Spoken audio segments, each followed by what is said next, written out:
Shamupaychik mashikuna, bienvenidos a Rimari.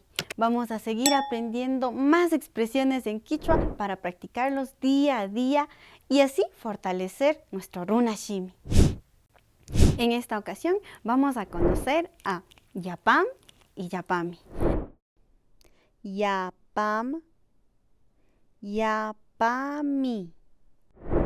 Palabras que expresan exageración, que pueden ser positivas o negativas. Por ejemplo, cuando tu novio empieza a molestar a varias chicas en el colegio y tú te expresas, ¡Yapam!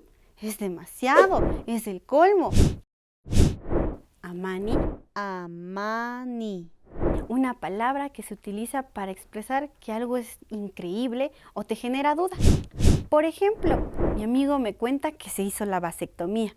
Yo le respondo, Amani, no puede ser, no me digas. Practiquemos juntos lo que hemos aprendido. Para conocer más expresiones en quichua, síguenos en redes sociales. Esto es Rimari, Quichua Shimita Ama con Garipashun.